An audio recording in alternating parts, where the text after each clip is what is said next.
ನಾವು K S R dam ತುಂಬಲು ಕೆಲವು ಅಡಿಗಳು ಮಾತ್ರ ಬಾಕಿ ಇದೆ. ಹೀಗಾಗಿ ಒಂದೇ ದಿನದಲ್ಲಿ ಭಾರಿ ಮಳೆ ಪ್ರಮಾಣದಲ್ಲಿ ಇದೀಗ ಡ್ಯಾಮ್ಗೆ ನೀರು ಹೆಚ್ಚು ಹರಿದು ಬರ್ತಾ ಇದೆ. ಮಳೆಯಿಂದಾಗಿ ಈಗ ಒಳ ಹರಿವಿನ ಪ್ರಮಾಣ ಕೂಡ ಹೆಚ್ಚಳ ಆಗಿದೆ. ವರ್ಣಾರ್ಭಟದಿಂದ KRS ಒಳ ಹರಿವಿನ ಮಟ್ಟ ಹೆಚ್ಚಾಗಿದೆ.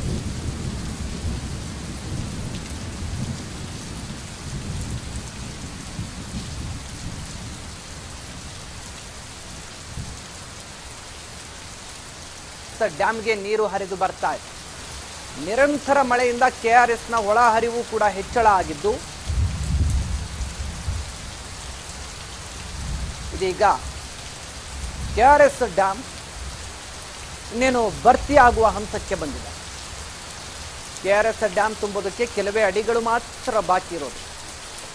ಬಹುತೇಕ ಭರ್ತಿ ಆಗ್ತಾ ಇದೆ KRS ಡ್ಯಾಮ್.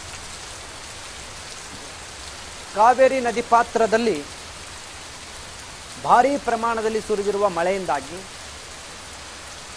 KRSಗೆ ಹರಿದು ಬರುವಂಥ ನೀರಿನ ಪ್ರಮಾಣ ಈಗ ಹೆಚ್ಚಳಾಗಿದೆ. ಒಳಹರಿವಿನ ಪ್ರಮಾಣ ಹೆಚ್ಚಳಾಗಿದ್ದರಿಂದ ಡ್ಯಾಮ್ ತುಂಬೋದಕ್ಕೆ ಕೆಲವು ಅಡಿಗಳು ಮಾತ್ರ ಬಾಕಿ ಇದೆ.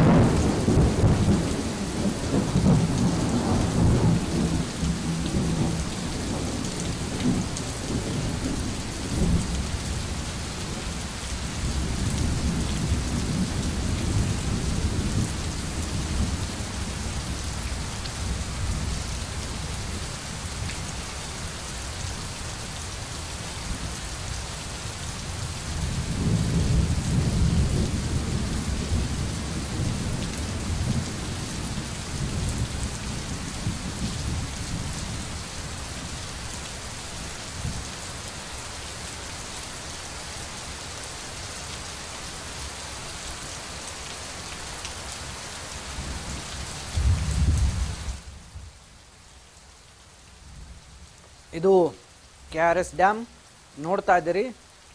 ಇನ್ನು ಕೆಲವು ಅಡಿಗಳು ಮಾತ್ರ ಬಾಕಿ ಇದೆ ತುಂಬೋದಕ್ಕೆ.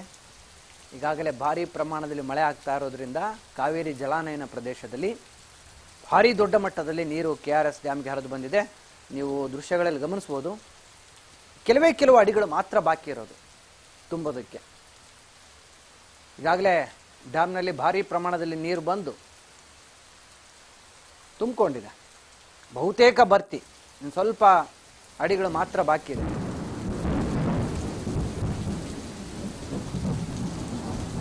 ಒಳಹರಿವು ಹೆಚ್ಚಳದಿಂದಾಗಿ ನೀರು ಹೆಚ್ಚಾಗಿ ಈಗ ಡ್ಯಾಮ್ಗೆ ಬಂದು ಸೇರಿದೆ.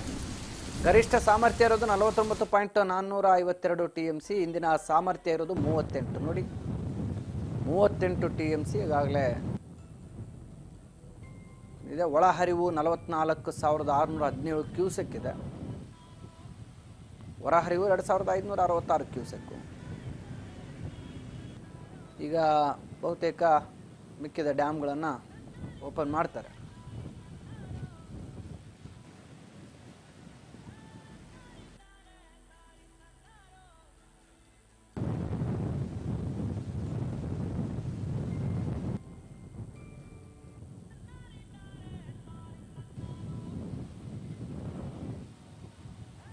KRS ಡ್ಯಾಮ್ಗೆ ಹರಿದು ಬರ್ತಾ ಇದೆ ಭಾರೀ ನೀರು.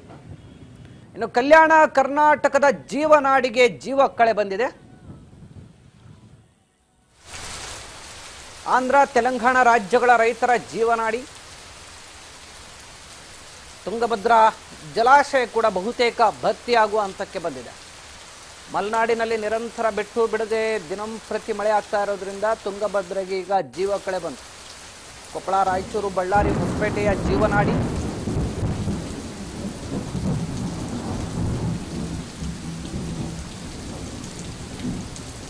ತುಂಗಭದ್ರಾ ಜಲಾಶಯದ ಒಡಲಿಗೆ ಅಪಾರ ಪ್ರಮಾಣದ ನೀರು. ಇಂದಿನಿಂದ ಎಡದಂಡೆ ಕಾಲುವೆಗೆ ನೀರು ಬಿಡುಗಡೆ. ಇವತ್ತಿಂದ ನೀರು ಕೂಡ ಬಿಡುಗಡೆ ಮಾಡ್ತಾರೆ LLC ಕಾಲುವೆಗೆ.